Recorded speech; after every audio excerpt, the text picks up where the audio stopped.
Richard Allen. Yes. Don't forget Baladen. And Nathaniel Paul. Yes, right? you familiar with Baladen, right? No, I'm not very. Because he's also a big major figure in that. So that was black theology. White theology was Martin Luther, John Wesley, yes, John Calvin, yes, Saint Augustine. That yes, was white theology. Yes. Now, when we get to the Muslim religion or the Islamic religion, you had on the one hand you had Prophet Muhammad. Yes. You had Ali. Yes. The Khalifa. That's right. You had Maulana Muhammad. You had Yusuf Ali. Yes, right. That was, what I would say Arab theology. Yes. Right. On the other hand, black theology was Noble Drew Ali. Yes. Elijah Muhammad. Yes. Master Fard Muhammad. Yes. And Malcolm X. That formed black theology. Yes. And don't forget the 5% Nation. Well, the 5% Nation came later on, but that is what formed black theology. That's right. You understand? That's true. But getting back to the Algerian Revolution, which I think is very important, Frantz Fanon, right? Awesome. Wrote the book Wretched Earth. I read it. And Black Skin, White Man. Yes. And he was from Martinique. True. And he joined or was constricted into the French Legion. And he was stationed in Algeria. He was also a psychologist. Yes, he was. Right? Excellent. In addition to being a revolutionary. So he was able to give a psychological as well as a political analysis. That's true. Of the revolution in Algeria. And he was dubbed the apostle of violence because he felt that, like Mao Zedong said, freedom only comes to the barrel of a gun. True. So Frantz Fanon, I think, adopted that same concept, right? And wanted to use Algeria as a model for revolution throughout Africa. Yes. Right. What weakened the French was Dien Bien Phu. When the Vietnamese defeated the French at Dien Bien Phu. Yeah. That weakened the French, right? But even prior to that, let's give a little backdrop to it. True. Haiti was the first non-European post-colonial nation. That's right. Defeated a world power back then. That's right. The French. That's right. So historically, these countries studied the Haitian Revolution. That's true. And realized that their enemy wasn't indomitable. That's right.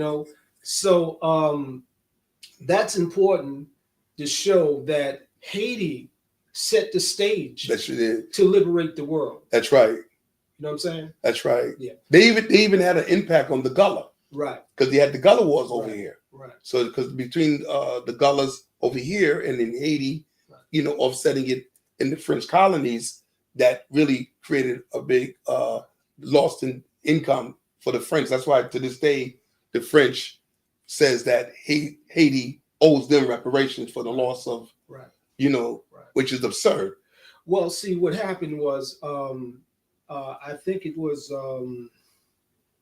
I don't know if it was Dessalines or not, but one of them, they wanted to be recognized by the European world. True. Right, as a sovereign country. Yes. So, because during the revolution, they had killed a lot of the white planters. Yes, they did. Right. They created what is called an indemnity clause. So they had to pay so much money to France. Gotcha. But America bought that debt. And it owed America the debt. And in 1915, they raided the Haitians National Bank and took like $15,000, $50 million rather, out of the bank. Incredible. So that would be a huge sum today. Yes. You know what I'm saying?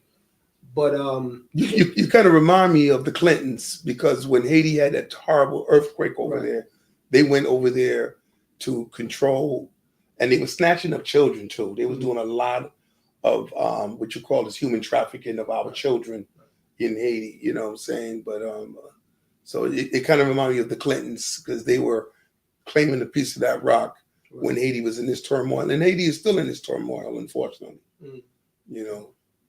Wow. But prior to the Panthers going to Algeria, Algeria was a country, a neutral country where, the Panthers could fly there and, they wouldn't worry about extradition. There was a non-extradition treaty with the United States. That's true. So they would fly to Algeria. But Malcolm, as going to the Middle and Far East, he went there as an ambassador of the freedom movement. True. In America. Yes, he did. So he was the precursor, and he created these coalitions with these African governments. That's right. That's what actually paved the way for the Panthers to do what they did. But see, now the issue is now that coalition that Malcolm created, Mhm. for some reason, that cohesion seemed to just break apart. They didn't seem to follow through. You know what I'm saying? Right. Because Malcolm did set the stage, Right. but they didn't. Matter of fact, you kind of remind me where Gaddafi kind of took over in a sense.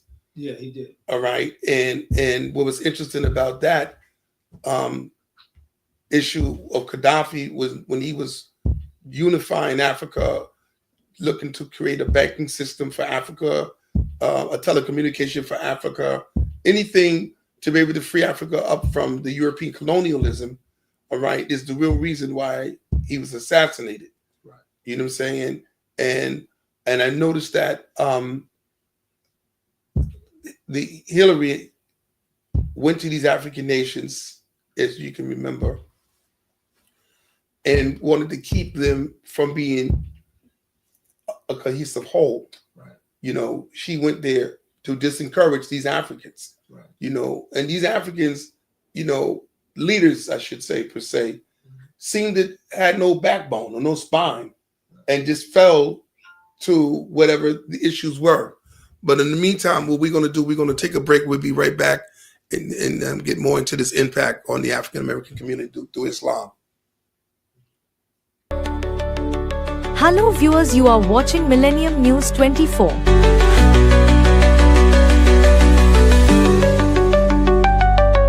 America and global villages seen America independence built by immigrants, manufacturers, roads, highways, educations, healthcare, IT, scientists, space, business development to all thousands of multimedia and all major social media platforms and news network in America. Millennium News 24, one of truthfully news networks in America and global news organizations.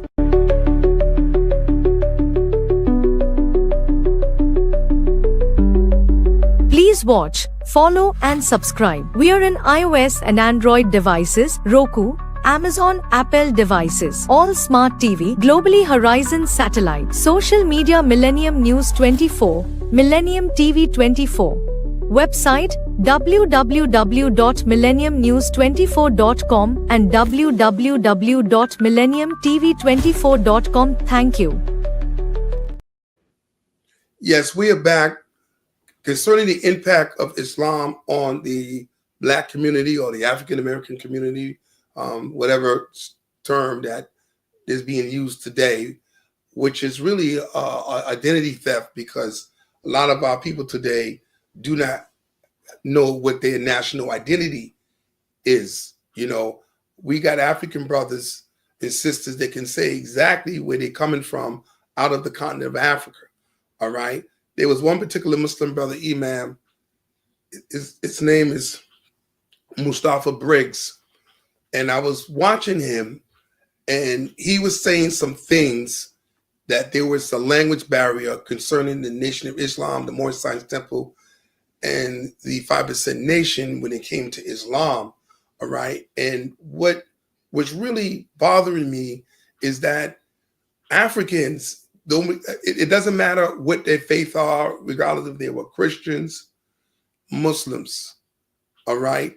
They seem to have a sense of no reality of the atrocities that we had suffered over here, all right, under Christianity, because as Brother Gregory had stated about white theology, that had a serious impact on us, all right? So I think that it's very important that the African from the continent knows our issues in the diaspora of where we at. No one from that continent really came to rescue us. None of them came with any reparations.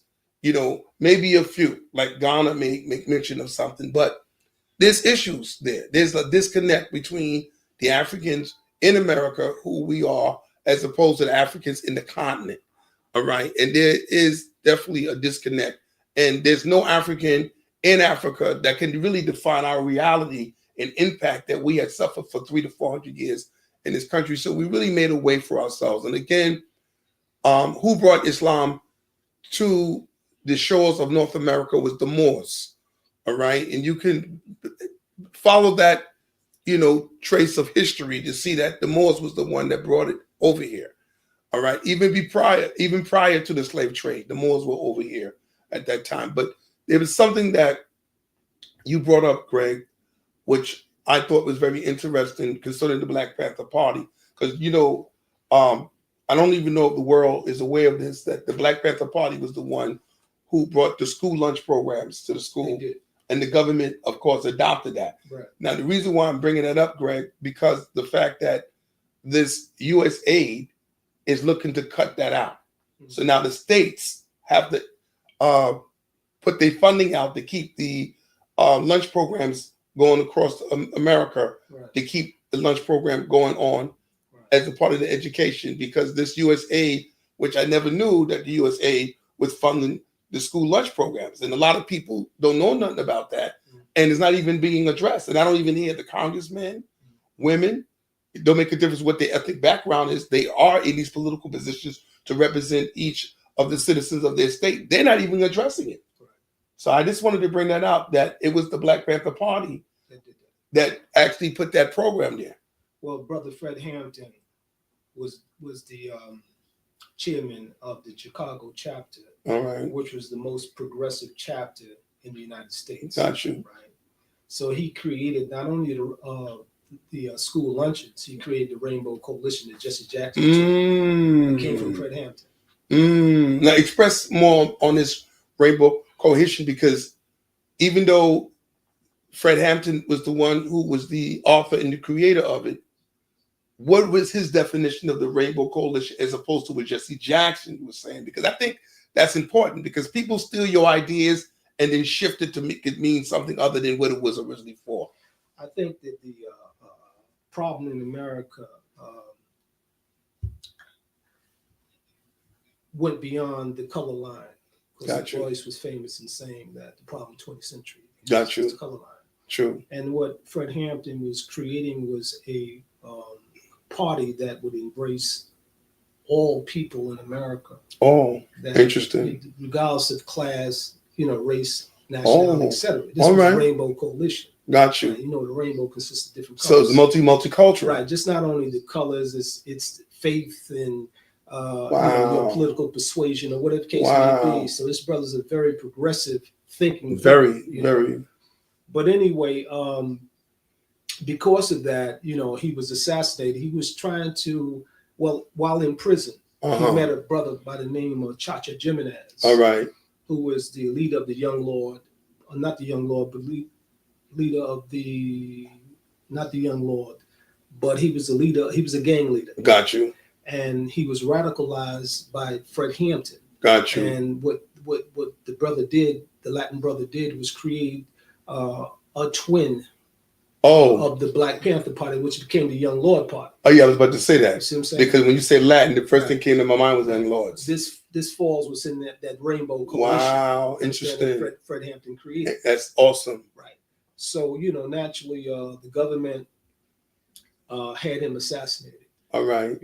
In a pre-dawn raid on his apartment, they claimed they was executing a bench warrant. And they I'm the brother. I'm very familiar with that. Sleep. Yeah. But I want to elaborate further on the impact of Islam. He was talking about that. Yes.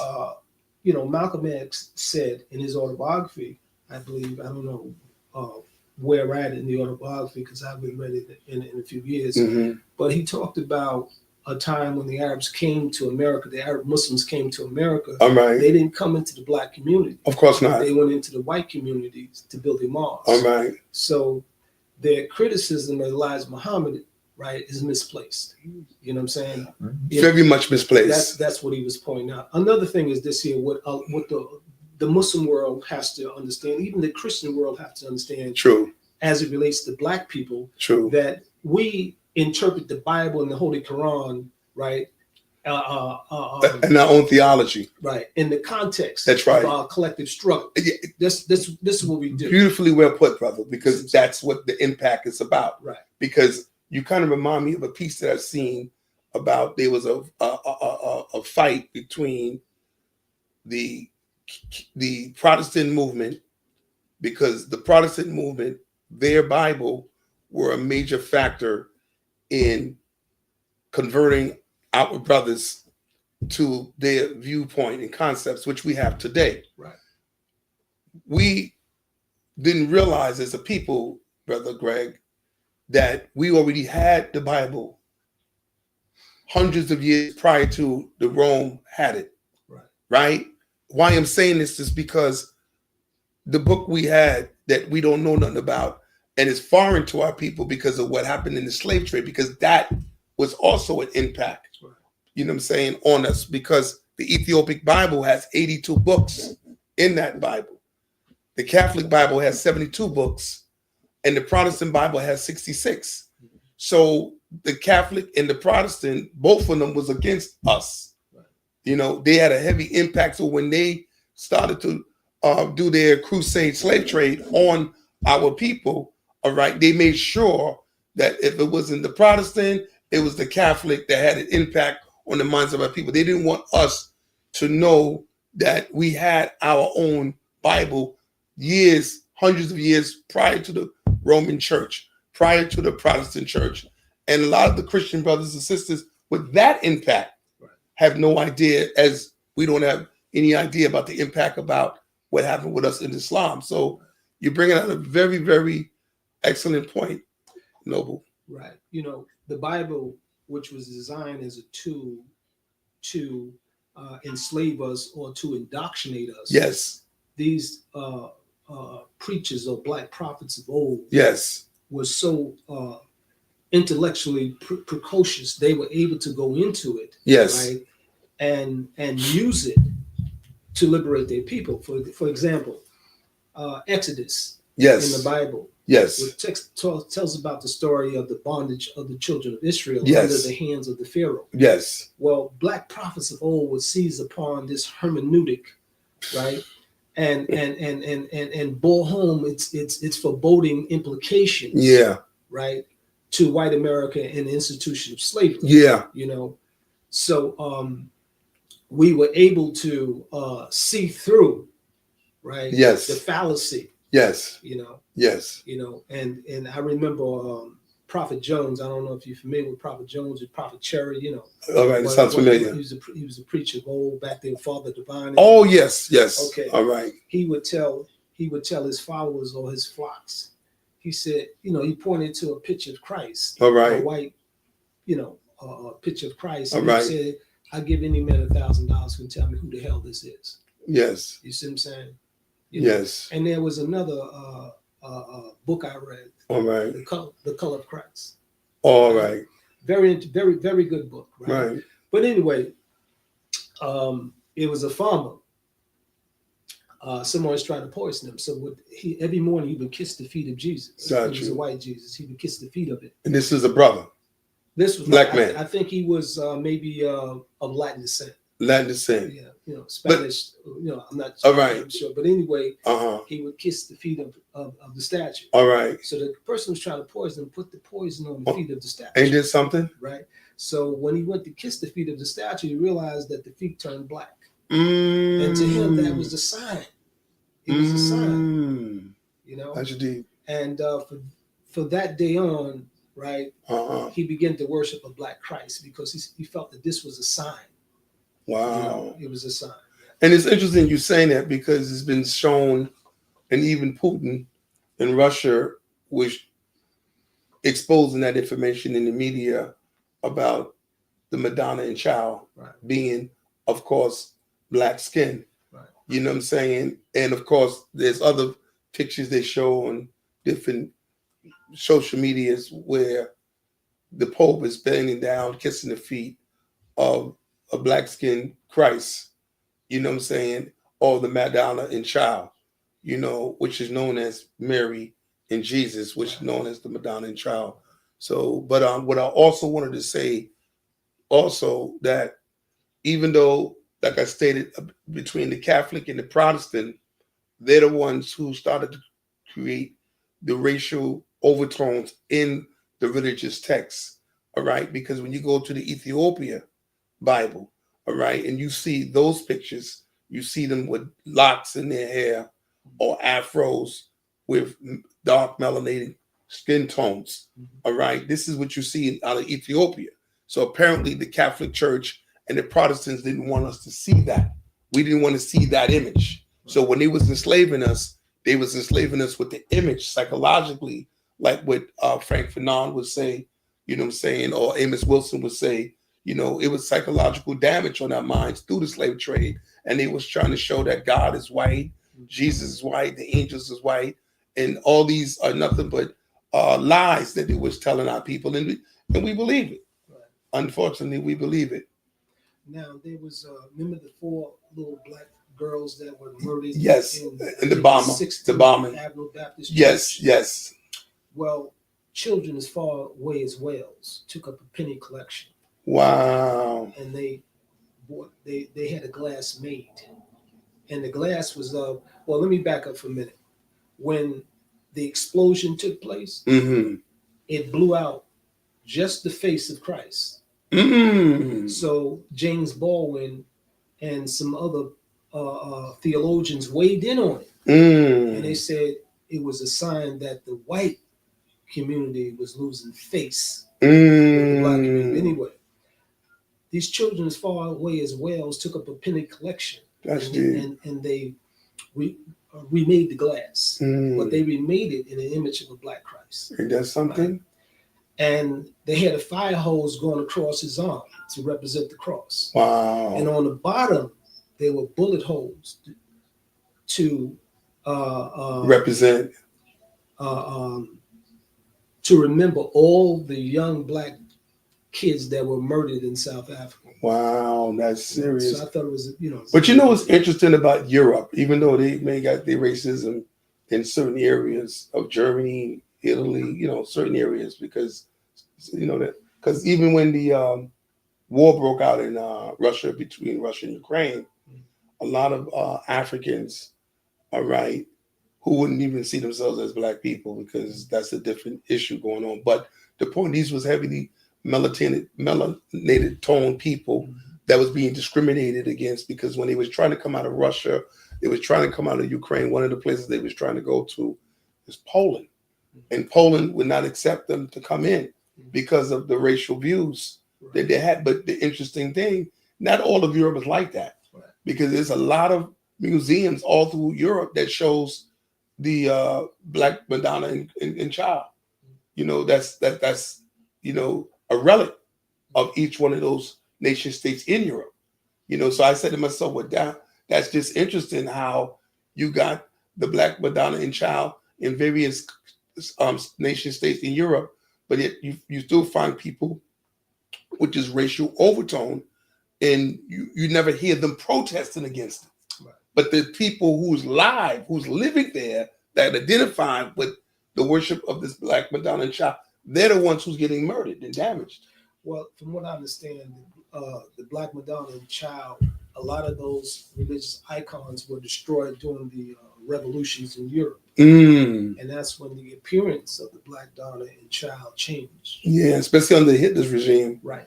But, you know, the strange thing, you should say, mention Hitler, because I was just thinking along those lines.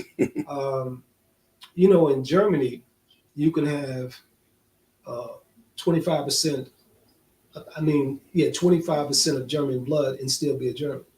Yeah. In America, you have 1 drop of Negro or black blood, right? You consider it Negro, black, exactly. You know, so racism in America was different from Germany. Give a better illustration. Well, we're going to hold on to that, because we're going to go to a commercial break, and we're going to come back and then educate our viewers. So we're taking a commercial break.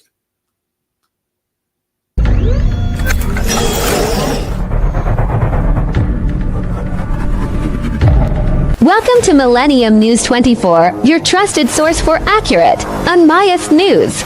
We're here to bring you the stories that matter most from America and around the world, with integrity and a commitment to truth.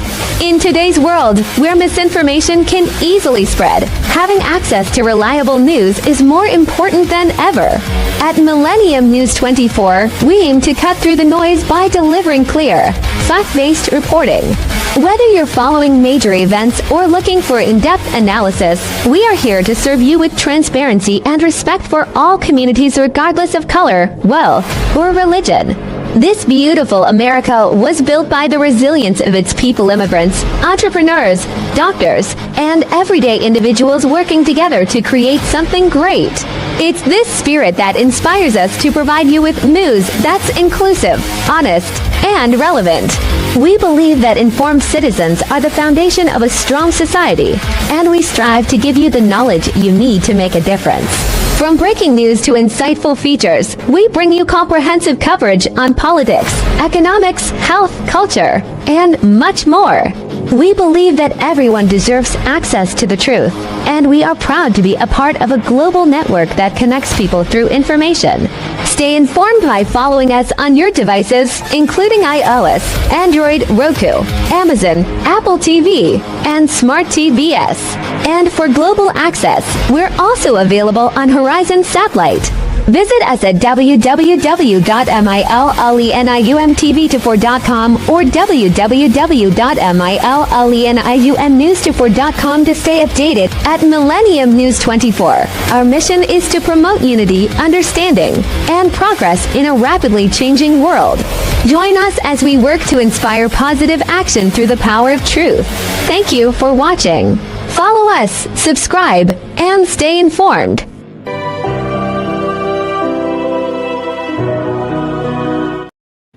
Yes, we are back for our viewers, and we're going to pick up what Gregory was about to drop concerning the issues in Europe. So you can address it. Jesse Owens had went to the Berlin Olympics. Yes. I think that was 1936. Somewhere around there. In 1930s, I think probably 1939 or something like that. Somewhere around there. And he said when he came back to America, he said when he was in Germany, he could go to the same hotel with his fellow Olympians. But when he came back to America, he had to take the service elevator, right? He said even though Hitler didn't shake his hand, that y'all did, right? They didn't display that type of racism towards him in Germany. Yeah, I'm very familiar with what you're saying because it's been said that Hitler have learned his racial views from here. It's from here that he learned it from, and it's hard to believe because, you know, as history passing is always projected from over there to here, when it was really here over there, because these are the same folks who are from over there set up their racial infrastructure here, and then, you know, because this was going on way before Hitler was even born. You know what I'm saying? So this is not something that technically came from him per se, but, you know, he tried to perfect it where millions of lives have been lost. And matter of fact, the thing that bothers me the most concerning this issue with Hitler is that they always talk about Hitler and the Jews. They never talk about Hitler and other ethnic groups of people who was damaged. A brother by the name of Ferpo Karl wrote a book called Germany's Black Holocaust. Awesome. I read the book, off the chain. You know what I'm saying? And we don't even talk about how Black people was in the Holocaust in Germany. And now what I also wanted to say too, which is very important because Europe technically was a place where you find the Moors living there, all right, before all this nonsense was going on up there. And why I'm mentioning this, because the Germans, you have Germans, what you would say, Black Germans. Now, when we say Black Germans, we're not talking about Germans, women who lay down with GI men from the military and produce these babies. No, these was Germans going back, brother, 300, 400, 500 years, maybe 1,000 years. These were Black people, Black Germans. All right. Matter of fact, one of the Germans, emperor was Germanius. That was a Moor. That was a brother. That was a Black man, Germanius. All right. And he was the one who nationalized the Romans who sided with him politically and wound up calling them Germans. All right. And when you see them saying, oh, that the Germans overran Romans, that was the Emperor Germanius for those who politically sided with him.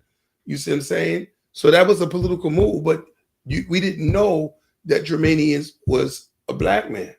You see what I'm saying? There were a lot of Black figures. Like, for instance, a movie came out a couple of years ago with Sophia Charlotte. all right, who was married to King George III.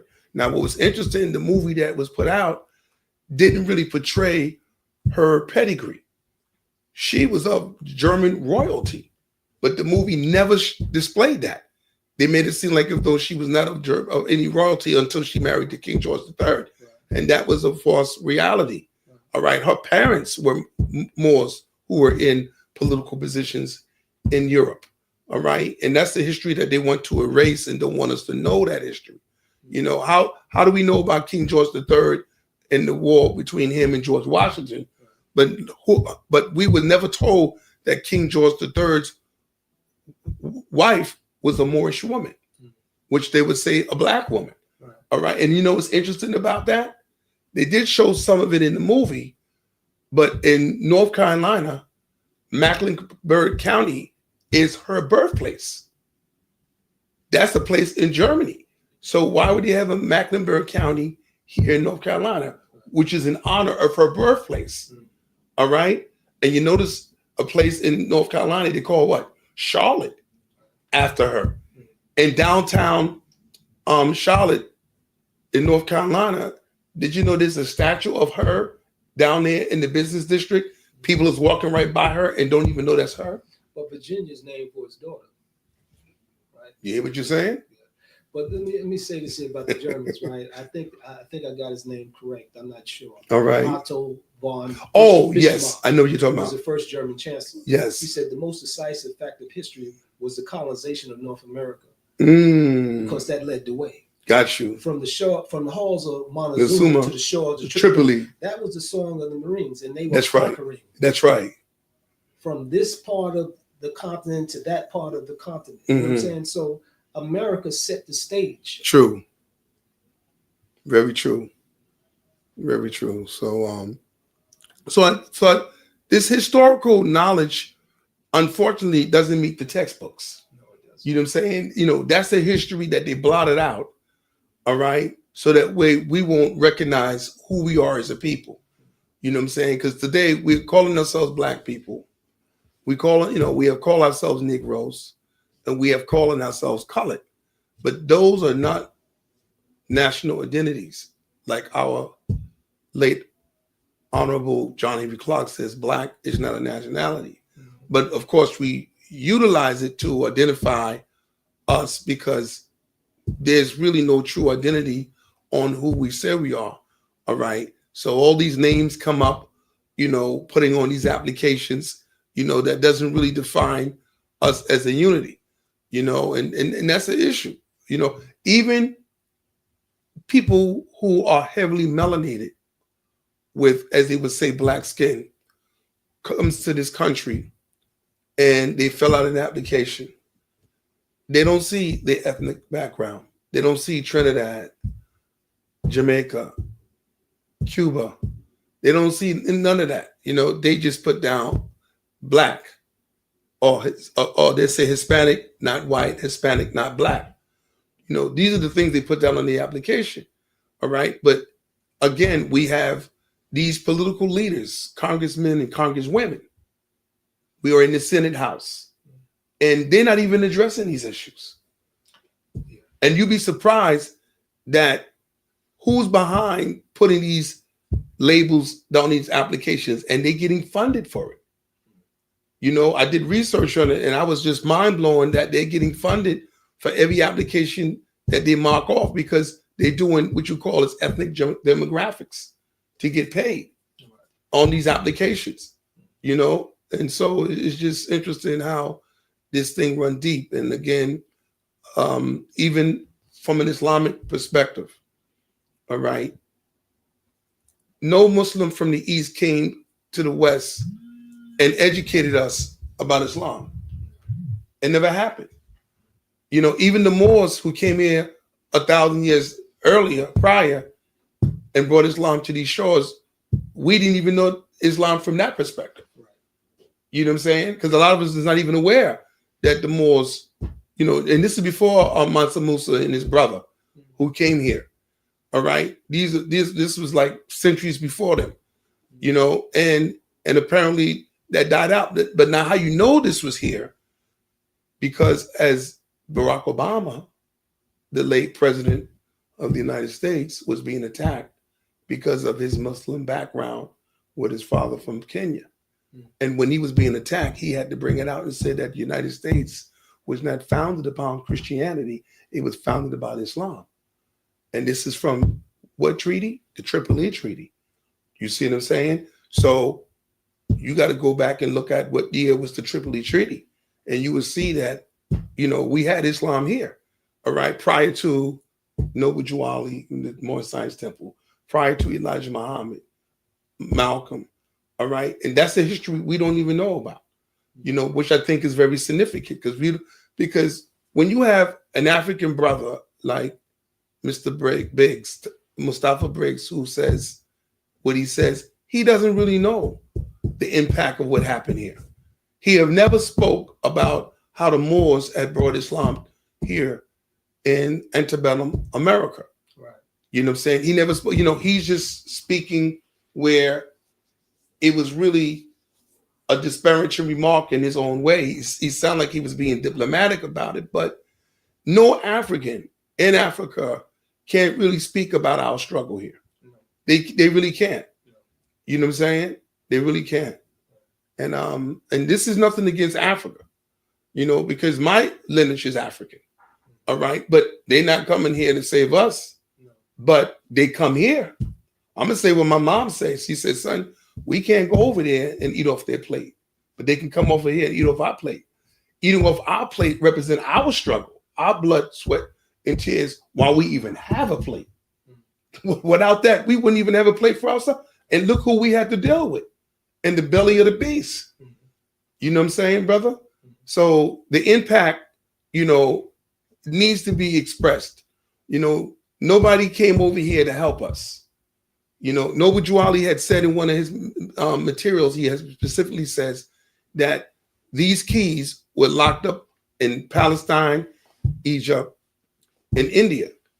All right. They did not come over here and open up the books and let us know what was going on. All right.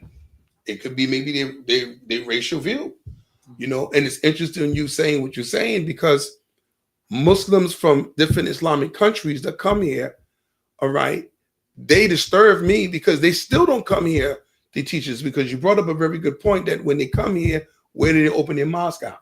One of the biggest mosques in New York City is in 96th Street. I've been to that mosque. That's the biggest mosque. You ever been there, the one on 96th Street? That's huge. That mosque is huge. It's like a big museum. It's not no ordinary small mosque. It was, you see what I'm saying? But my point is that you got Arabic speaking brothers who was born into Islam. We was converted into Islam, but they was born into Islam, and they leave their country and come here and sell what? Liquor and pork. And these deli stores, which was known as the bodegas, owned by who? The Dominicans and the Puerto Ricans. You see what I'm saying? So they took those businesses over and they're selling the same thing that the Dominicans and Puerto Ricans were selling. You see what I'm saying? And that's haram, according to Islam. So how are you going to come and tell us about Islam when you come in to practice haram here and to expect us to have you to interpret what Islam is to us and our struggle? And here you are selling pork and liquor in all these deli stores throughout the United States. You know, I don't see no imams or sheikhs checking these Muslim businesses that's selling that pork to our people. And they're selling the pork to our people. They're not selling it to Muslims, if you notice that. Those deli stores that's being run by quote unquote Muslims, you know, they're considered to be in Arabic, kafiruns, hypocrites. You know, they're not kafirs because they come from an Islamic country. So they know better. You know, so we have to take the shahada. We have to do tuwa, wudu, you know, our prayers, you know, and follow all the holy days of Islam, like Shaban, and here we are in the month of Ramadan. All right. So we are more sincere about Islam, even though Mr. Biggs says there's a language barrier. Can you say that about Malcolm X? That brother was very sincere, but that sincerity didn't come from Islam from the East. That came from under the Elijah Muhammad. You see what I'm saying? But he made his shahada, he made his hajj, you know what I'm saying? because the brother was very sincere about it. You see what I'm saying? So that was the impact, you know. Oh, and by the way, when you make mention about the American Mosque Incorporated, who became the imam after Malcolm was assassinated was Professor James Small. You know, I want to bring him on because he got some mind-blowing things, you know, about that. You know, so I'm gonna definitely bring him on, and he's gonna expound, because this is a month of Ramadan, and we want to be able to express, you know, the voices of Islam. Right. Not so much who speaks for Islam, but the voices of Islam, you know, and how we were impacted. And I think that's very important, because other Muslims in the Muslim world may say, oh, we practice in shirk. Yeah, but how could we be practicing shirk when you never came over to teach us? Exactly. You know, Malcolm said something to the leaders of Mecca. He said that he would not worship a God that wouldn't allow him to fight for his people. There you go. I think that was very profound. Yes. to say that. He's right. You know? He's right. And another point, I think that we have to be able to discern Islam from Arab nationalism. True. That's true. It's not the same. It's not the same. You know what I'm saying? Because I love Islam. I love the culture of Islam. I love the way of life of Islam. You see what I'm saying? Because it's a very serious discipline. You see what it did for the nation of Islam. So how are you going to call them shirk because they're not going on the way that you think they should go? But why you didn't come over and save us? You stayed over there. But then, you know what? We're not talking about what happened in East Africa. Because before the European have hit us with Protestantism and Roman Catholicism, all right, look what happened in East Africa. Those same Muslims for 1,000 years had Africans into slavery. And they got a negative word for us. They call us Zinji, all right, which is a derogatory term meaning slave. Well, you know, I know you read the book, what's the name of it? Destruction of Black Civilization. By Chancellor Williams. I know you read that, right? But Chancellor was highly criticized. Yes, he was. Because he pointed out, an obvious fact that there was a greater outcry in the Sudan. That's right. Than there was in South Africa. That's right. That's right. You know, and that was like being covered up. That's right. You know, and another thing, right? Egypt, right, where we have these big, huge monuments that has been erected by our ancestors. That's right. Like they knew that their prosperity would be misled, so they left these big monuments as proof. In stone. Right. It's a mark in stone. Right. That's true. You know, that the black man was the origin of civilization. That's right. You know what I'm saying? But and not only the statues, but even the writings, right, which is missing. The hieroglyphics. Yeah. That's what they call it, but it's called Metuneta by ancestors. But the Greeks call it hieroglyphics, you know. But we even had writing in stone. Right. You know what I'm saying? So everything that we did, not only stone, but in wood. And so because we had these things in stone and wood, it was made derogatory terms and put into the scriptures that we drawers of water and collectors of wood. All right. They put that in the scriptures as a way of a disparaging remark, you know, because that was a different culture. Right. You follow me? Because there was cultural differences. Right. You know, back then there were no skin issue, but there was cultural differences. Like when you read the scriptures with Moses marrying Zipporah, which is an Ethiopian woman, his brother and his sister, Miriam in Iran was making mockery of Moses marrying this woman, right? Not because her skin was black. Moses' skin was black, Miriam's skin was black, and Haran. All right. But the point is, they was making issues because there was cultural differences. Right. You see what I'm saying? But I don't even know how could that be, because the children of Israel came out of Egypt. They didn't went into Egypt. So they had ancient Egyptian culture. They had Ethiopian culture. So they were surrounded by the culture for 400 years, according to the Tanakh. All right. So somebody else is writing the narrative, you know, and that's why we're so important to see who's writing the narrative, because that's where it's really coming from. You know, people's corrupting the texts, and that's why you say Muslims will always say that the scriptures has been corrupted, and I wholeheartedly agree with them, because I study etymology, I study literature, Quranic literature, biblical literature, I study Greek, Hebrew, you know, Aramaic, Syriac, you know, Spanish. I study these different literatures, so I can see where the corruption lies. You know, the English language is though worse, you know, because you cannot trans ancient languages into a modern day language, because those thoughts and ideas cannot be transcribed into an English context. You know what I'm saying? So I think that's very, very important to be aware of that. All right, we're going to go to a commercial break, and we'll be right back. Hello viewers, you are watching Millennium News 24.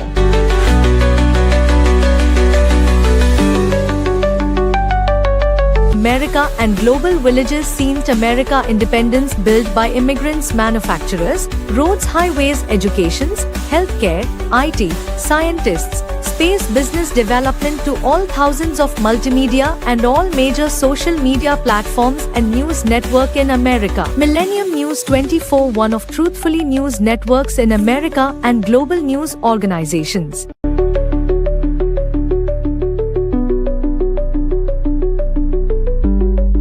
Please watch, follow and subscribe. We are in iOS and Android devices, Roku, Amazon, Apple devices, all smart TV, globally Horizon satellite, social media Millennium News 24, Millennium TV 24.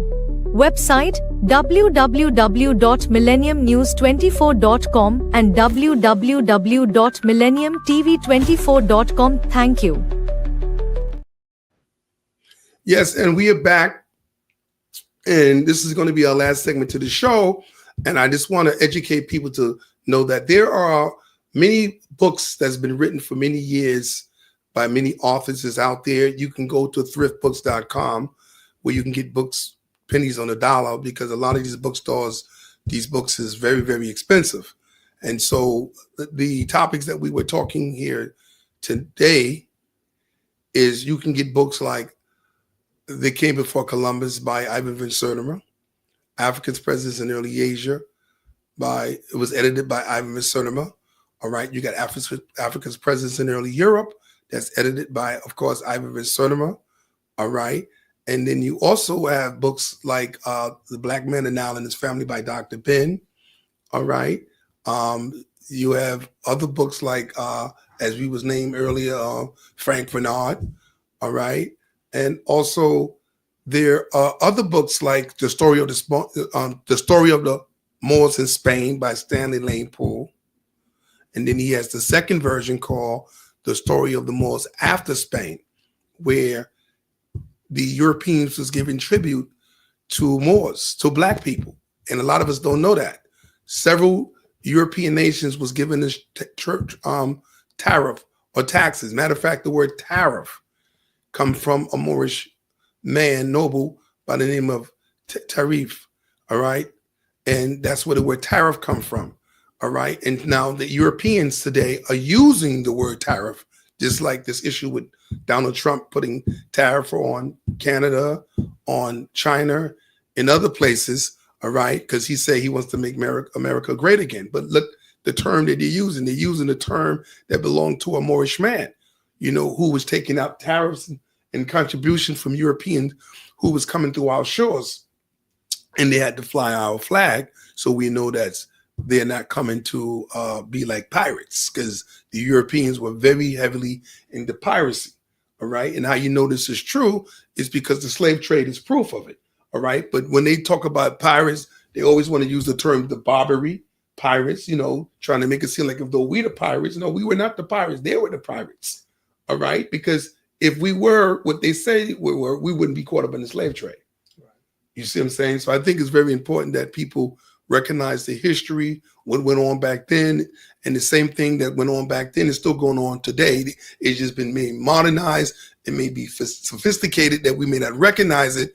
All right. And this is the reason why we're still in the condition that we're in, because we cannot be cognitive of what went on in history and what's going on in current events. We don't connect the dots. We don't see it.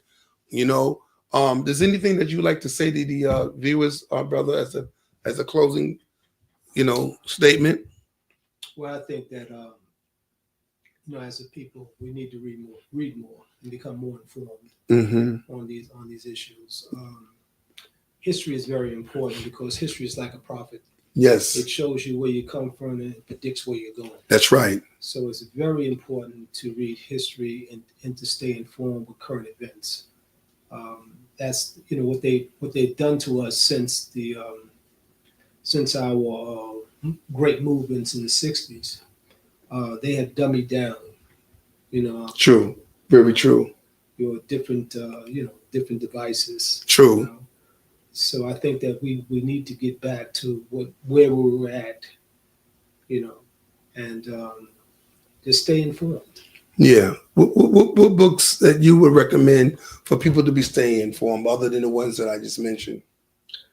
You mentioned a whole lot. I like The Origins of Civilization by Sheikh Anta Diop. Yes, awesome. That was a mind opening. And he talks about how the Europeans, through ferocious erudition, yes, they were able to falsify the history of humanity. That's what they did, and that's a powerful thing. Yes, and he was talking about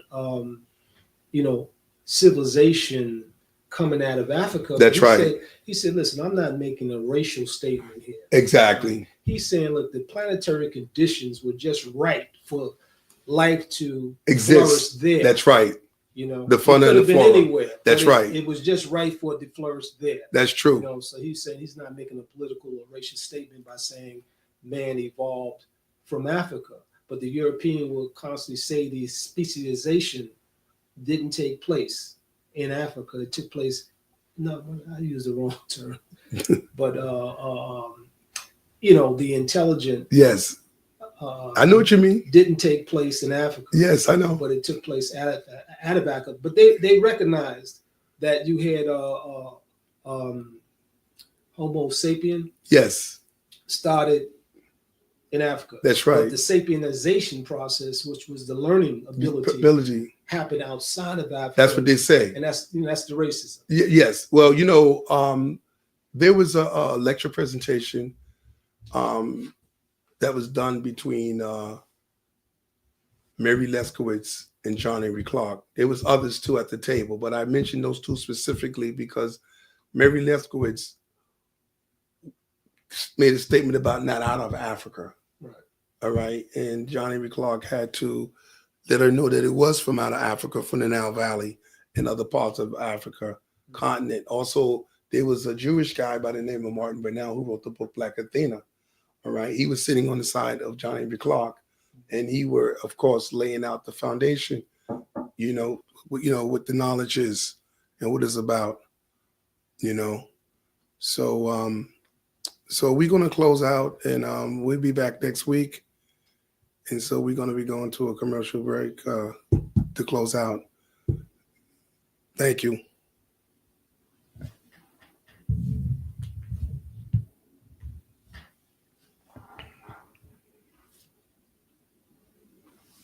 Yeah, that's it.